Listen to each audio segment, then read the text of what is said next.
মুখে মুখে এলান হলো নবীজি আল্লাহ।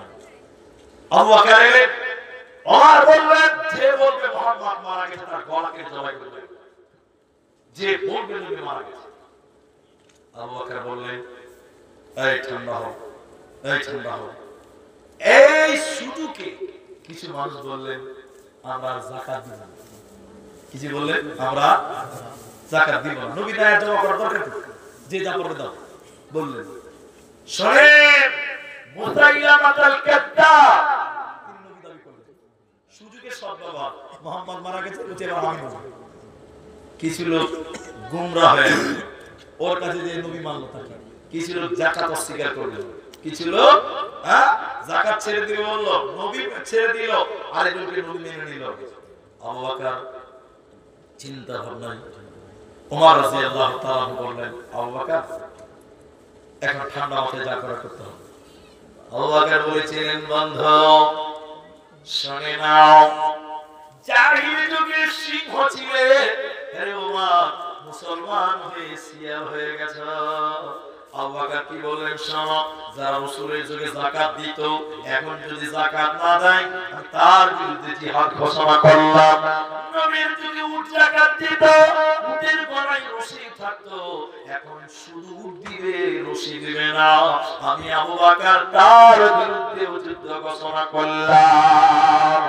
আর যারা মিথ্যা নবী মুসাইলামাতুল কাজ্জাব ওকে নবী বলে মেনেছে, আমি তার বিরুদ্ধে যুদ্ধ ঘোষণা করলাম। অতএব শুনে নাও, বহুত মানুষ নিজেকে নবী দাবি করবে, তোমরা তার কাছে প্রমাণ চাবে না। নবী বলেন লা তাকুমুস সাআ, অতদিন পর্যন্ত কিয়ামত হবে না, অতদিন পর্যন্ত পৃথিবী ভাঙবে না, যতদিন পর্যন্ত 30 জন মিথ্যা নবী না আসবে। নবীজি বলেছেন শোনো, লা নাবিয়্যা বা'দা ওয়ালা উম্মাতা বা'দা উম্মতি, আর কোন নবী আসবে না, আর কোন রাসূল আসবে না। নবীর রাস্তা চিরতরে আল্লাহ বন্ধ করেছে।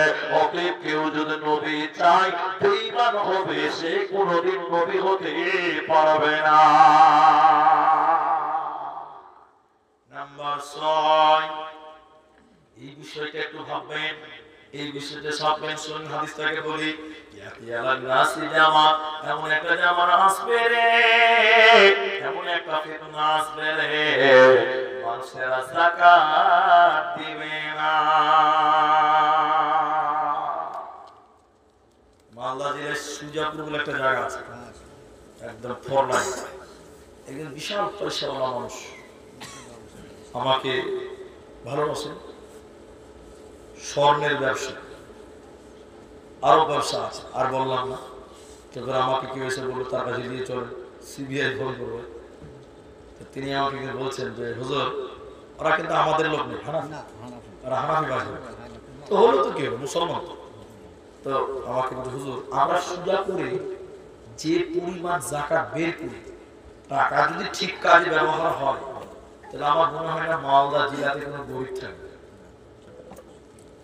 তো তিনি নিজের কথা বলছেন, কত লক্ষ টাকা, কোটি টাকা যাকাত বের করতে হয়, অনেক প্রপার্টি, অনেক জমি জমা, অনেক সোনাগয়নার ব্যবসা আছে, কিন্তু কিছু মানুষ যাকাত বের করে, অধিকাংশ মানুষ যাকাত বের করে না। হাদিসটি বলেন, নবী বললেন এমন একটা ফিতনা আসবে, নিজের মাল থেকে যাকাত বের করবে না, যাকাত দেবে না। পরিস্থিতি কত জটিল হবে। বললেন এরা যখন মারা যাবে ওদের মাল